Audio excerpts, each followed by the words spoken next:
Hello peeps, Hillbilly Halfwit, how are you today? I haven't done much with the Land Rover lately because I've been trying to fix this JCB Fast Track, and if you remember I was telling you I was having to take the front off, so I've started it because we need to use this thing.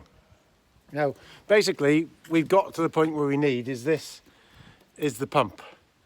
So that's the steering pump, we've got to get that off. Oh my god, what a job it is. Absolutely unbelievably hard. I've nearly got it off now.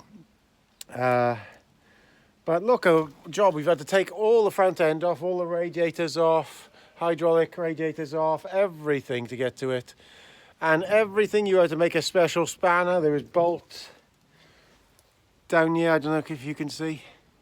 Here, you couldn't get out underneath. Then you had to have a pullers underneath. Oh my God, it was really hard going. But anyway, we're not going to talk about that today.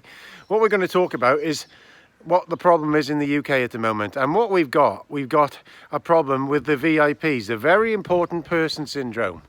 We've got a lot of people in the UK at the moment, in the civil service especially, but in positions all over the place, who think they're extremely important and their opinion is worth more than anybody else's. That's what we've got, the problem in the UK at the moment.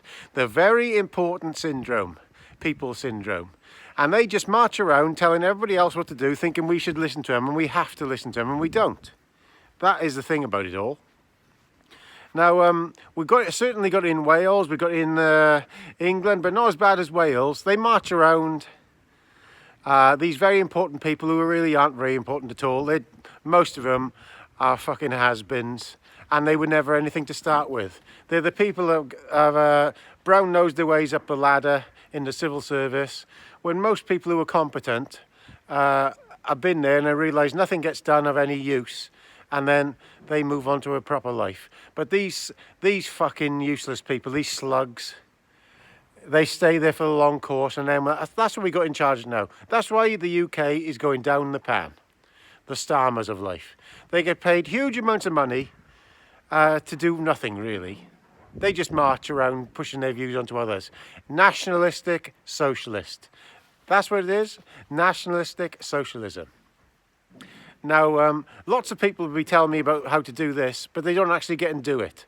It's like Fred Dibner said, we've got a class of people now in the UK, especially running the UK, where you have 10 people maybe taking this tractor apart. Sorry, one person taking this tractor apart trying to fix a problem, and 9 more actually trying to tell you how to do it instead of doing it, because they don't know how to do it. They have no idea how to do it. Most of the people making these policy decisions have no idea of the real world because they've been in academia and they're just political protesters. Now around me, around this beautiful place where I live, we got normal people who have the qualities they've learned through their life experience. Now, most of the people deciding the way our country goes at the moment don't have any life experience.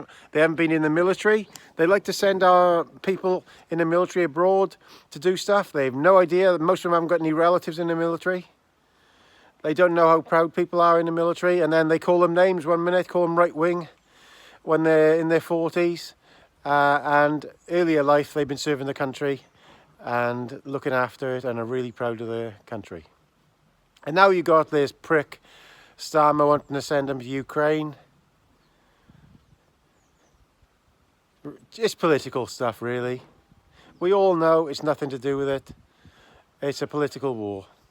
Now it makes me sad. It's like I said, we got people, and in the media, we got these VIPs who think they're important, but they're not important at all. When COVID happened, we saw who was important. We saw who was getting the food to everybody. The delivery drivers, the shopkeepers, the shop workers, the bin men getting the bin men and stuff like that, picking up the stuff. And the people who were classed in society as worth fuck all, like farmers these days, and the real working class, that's who kept the country running during COVID. All these other lot were sitting at home doing fuck all. And I'm not trying to offend anybody there who was like that.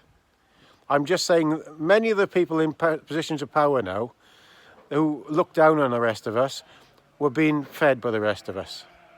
That's the reality of life. And we found out during that time who was running the country, I'm afraid. So, what's going on there? So we found out who was running the country at that time, I'm afraid, who was keeping the country going for 2 years. It was the people that nobody gives a shit for. The people that people look down on. The main people who were in the firing line were the people who were in the shops in the counters there. Nobody gave a shit about them. Give them a little bit of a crappy mark, it did nothing. We all know they did nothing. Just as long as they go there, do their thing. But while the rest of the big bods, the VIPs, were hiding in their houses writing their books, getting paid a fortune. We got the VIP syndrome, where the very important people don't give a toss for anybody else.